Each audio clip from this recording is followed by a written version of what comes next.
Ang ating kapatid, Sister Jen Diche, palakpakan at purihin natin si Yahweh El Shaddai. Again, praise the Lord. Hallelujah. Praise you, Jesus. Ano po kayo? Maraming salamat po sa Panginoon sa pagkakataon nito na muli makapagpatotoo po sa gawain ng ating Panginoon. Hindi po ako madalas magpatotoo. Kaya panigurado po yung naipon, pero alam ko naman po na may may timer ang aming kapatid si Brother Sharwin. Kaya po, siguro ipapatotoo ko na lang po yung talagang answered prayer ko po nung nagdaan po nating anibersaryo. Nito lang po, nung February 14. Alam po ng mga kasama ko na nabitbit ko po yung pamilya ko dito sa anniversary ni Lord, dito sa Guadalupe, nung anniversary po natin ng Feb 14. Pero bago po dumating yung time na yon na mapangyari, na mabitbit ko po sila muli sa gawain ng Diyos, taon ko pong prayer request sa Lord na makasama sila muli sa gawain. Kung naalala niyo po dati, napatotoo ko na po na yung lola ko po yung nag-aakay sa akin sa gawain. Baby pa lang po ako. And yung mom ko po nag-work sa Singapore noon. And college po yung tita ko noon. So, matagal na panahon po, lumaki po ako sa lola ko. And lumaki rin po ako sa gawain. Pero dumating po ang time na sinubok po yung pananampalataya ng lola ko sa pamamagitan po ng mga ari-arian. Ayun, at hindi ko na po yun ikukwento sapagkat mahabang kwento po yun. Basta dumating po sa pagkakataon na nag-backslide po yung lola ko. Ako po yung naiwan na nagsiserve sa pamilya namin dahil po yung lolo ko po nun ay sumama na kay Lord. Ayan, so naiwan po ako nagsiserve. Nag-start po ako mag-serve ng 8 years old. Children's choir po ako. Sa may Mandaluyong pa po kami nakatera noon hanggang sa naging dancer po ng grade 5. Hanggang sa naging high school po ako pa rin po yung naiwan na naglilingkod, uma-attend palagi sa gawain sa Amvel po. Ang tagal pong panahon na naghari po talaga sa bahay namin yung galit. Naririnig ko po yung lola ko na hindi na po talaga kabanalan yung mga lumalabas sa kanyang mga bibig. At talagang yung sigalot ng nanay ko, ng mami ko at ng auntie ko ay talagang long term na.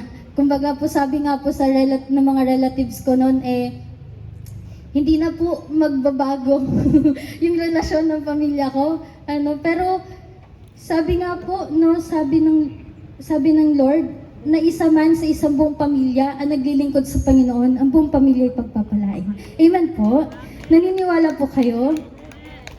Nag-Taiwan po yung tita ko.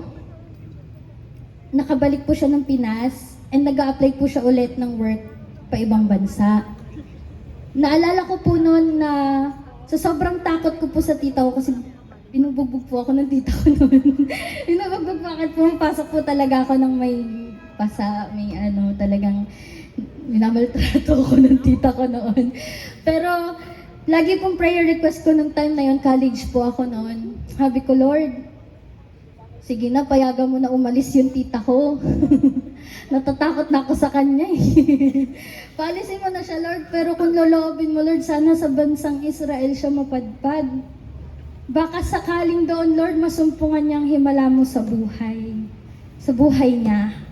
Sabi ko, Lord, dinalangin ko po talaga yon mga kapatid sa Panginoon na dumating yung araw na mabitbit ko sila muli sa gawain kasama po ng mga kapatid ko. Alam din po ng mga kasama ko na yung mga kapatid ko po malilit, binibitbit ko po sila kapag nagsiserve din ako.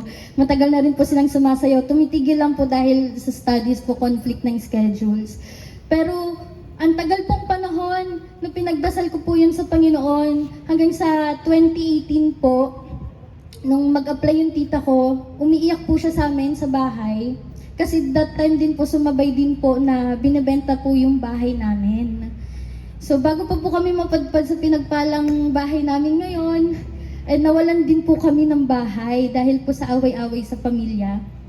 Sabay-sabay po yung mga problema namin na yon, pero hindi ko po, that time hindi ko pa po ganun ka nare-realize kung paano kumikilos ang Lord, kung paano niya ina-arrange ang lahat. Nung time po na yon, umiyak yung tita ko sa bahay namin kasi sabi niya, walang tumatanggap sa kanya. Yung in-apply niya sa Korea, hindi po siya natanggap. May in-apply din po siya sa ibang bansa, hindi po siya natanggap. Hanggang sa week po, na bago po talagang sabi ng tita ko na ayoko na, hindi na muna, magpapahinga na muna ako. May tumawag po sa kanya agency.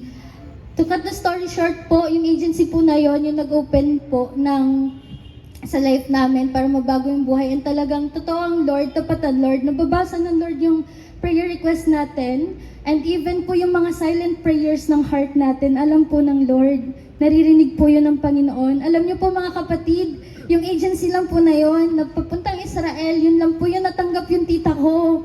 8 years po siya doon na nagtrabaho. Umalis po yung tita ko, hinatid ko pa po sa airport yon. Habang nililay hands ko po nung papasok siya dun sa airport. Nililay hands ko, Lord, pag-uwi ng tita ko, mabait na to. Lord, pag-uwi ng tita ko, pinagpala na to. Lord, pagbalik nito, mabibit-bit ko na to sa gawain. 8 years po siya doon nagtrabaho.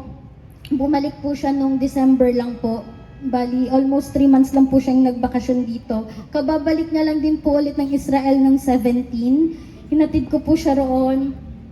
At alam niyo po mga kapatid, kaya po grabe yung kagalakan ko po nung anniversary natin. Kasi doon ko lang din po nung araw na yon, nung tinitignan ko pong sumasayaw yung kapatid ko. Nung nakita ko po na pumapalakpak yung tita ko, nagtitake pa ng videos dyan, lakad-lakad pa siya. Tapos yung lola ko na muli nakita ko na pumapalakpak para sa Panginoon. Sabi ko talaga, Lord, thank you. Sabi ko nga, kaya po nung kinanta ko po yung composition ko na joyful song, sabi po doon, ang kagalakang hanap ko ay natagpuan ko lang sa Lord.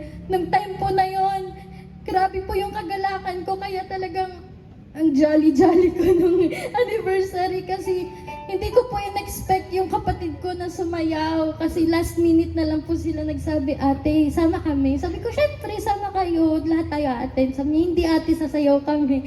Dalawa po sana sila kaso merong urgent na schedule po sa school yung kapatid ko pong lalaki. Sayang, kaya yung isang babae lang po na kapatid ko nakasayaw. Pero the rest naman po ng fam ko na kasama ko sa bahay nung mga time na yun, inabit-bit ko sa Panginoon. Kaya naman, sabi ko, Lord, ano pa bang mahihiling ko? Nawalan kami ng bahay, nawalan kami ng negosyo, pero ngayon binalik mo yon ng doble-doble pa. Sabi ko, hindi lang yon. Yung matagal ko prayer request, nakalimutan ko na nga po yun.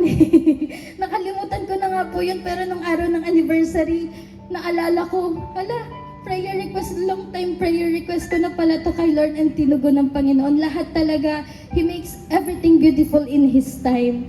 Kaya naman sabi ko sa Panginoon, ano pa ba yung ihihindi ko sa iyo, Lord? Binigay mo lahat ng prayer ko. Kaya naman, every time na nakikita ko yung family ko, and kung ano kami before sa kung ano kami ngayon, salamat lahat sa Panginoon. Thank you, Lord. Thank you, Jesus. Ang awitin po na ito, very close po sa heart ko kasi ito po yung palaging inaawit namin ng mga youth. Pero meron po talaga siyang special place sa puso ko. Praise God. It is when I think about the Lord.